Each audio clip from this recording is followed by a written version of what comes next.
Hello and welcome to another episode of China Record. The US government enacted sweeping rules that aimed to cut off China from key chips and semiconductor manufacturing equipment, which has caused concerns for Japanese companies. The US has placed severe restrictions on trade with dozens of Chinese entities, and the Biden administration is trying to persuade allies to join in on the effort to curtail China's semiconductor imports. In this episode, we will look into how Japanese companies become victim over US chip restrictions on China.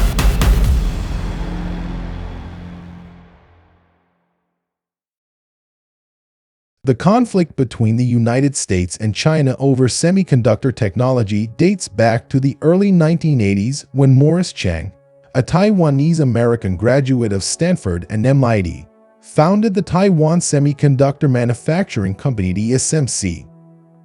Since then, China has invested billions into chip production in order to catch up to the US and surpass it, while the Biden administration has moved to block Beijing's efforts.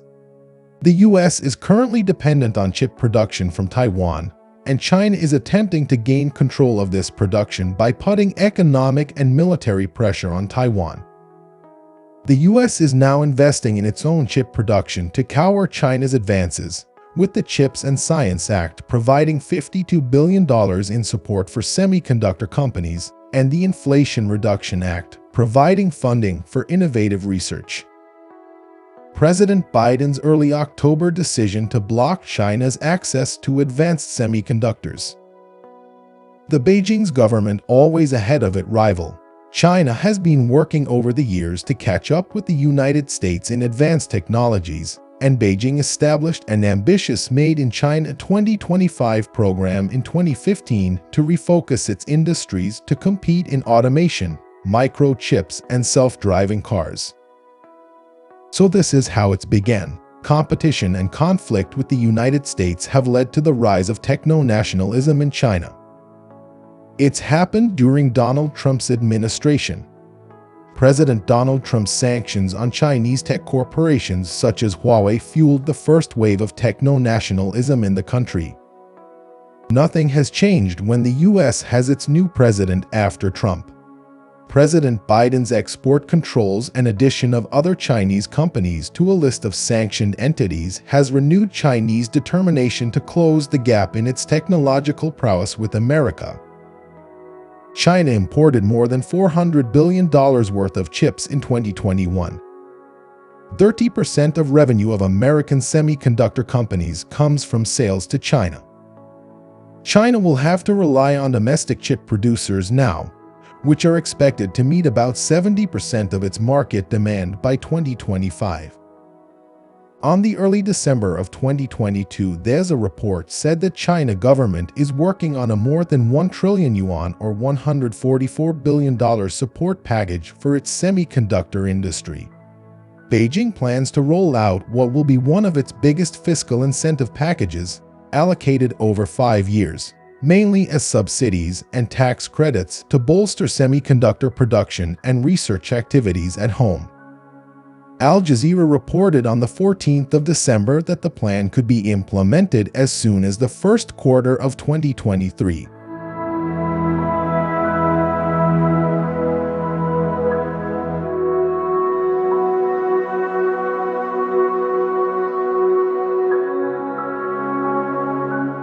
Japan and China semiconductor relation. Japan and China have had a long history of semiconductor relations. This chip story is not new. It's been playing out since before World War I, when Japan began to develop its own integrated circuit chips and started selling them to other countries. In recent years, both governments have made massive investments in their respective private sectors for chip development.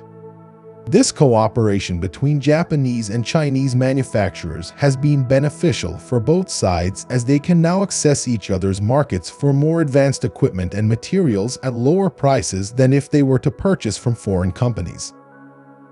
Additionally, this cooperation helps create a more efficient market with increased competition that will ultimately benefit consumers through better products at lower prices.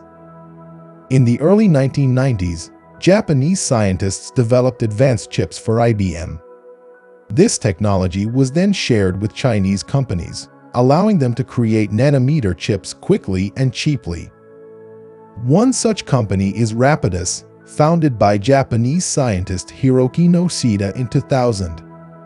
The company has since become one of the leading semiconductor manufacturers in China and the Asia-Pacific region. In addition to sharing technology between countries, Japan has also been working with other countries in the region, such as South Korea and Taiwan, to develop more advanced chips that can be used in electronic devices such as smartphones and tablets. The Japanese semiconductor industry is one of the most advanced in the world and has been a major player in the global semiconductor industry for decades. This has allowed Japan to become a key player in terms of chip development and manufacturing.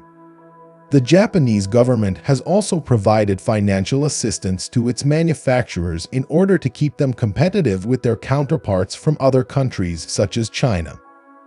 Chinese companies are now starting to compete more directly with Japanese manufacturers on an international scale, which can be seen through their increased market share in certain areas such as semiconductors. Japan has been a tech heavyweight for decades, and its tech industries have been the envy of other countries. However, Chinese semiconductor sector is quickly catching up, making it a manufacturing hub for many of America's biggest tech companies.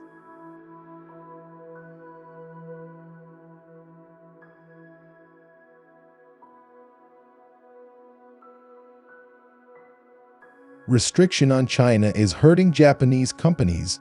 Tokyo Electron, the largest semiconductor manufacturing equipment provider in Japan, said it is very concerned about U.S. moves to expand high-tech export curbs against China, a key market for the Japanese chip equipment maker. According to Global Time, China is reportedly the biggest market for the firm in its last business year, with sales from the Chinese market accounting for 28.3% of the total. China's vast market is of great significance for Tokyo Electron and other Japanese semiconductor companies that constitute the core competitiveness of the Japanese economy.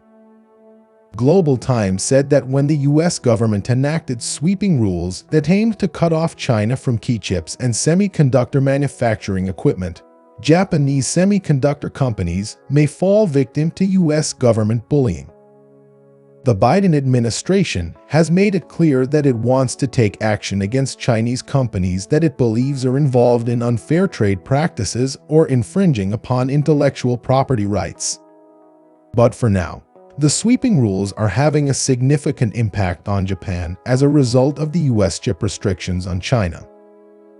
China is home to many artificial intelligence models and is increasingly relying on semiconductor technology to scale its artificial intelligence applications.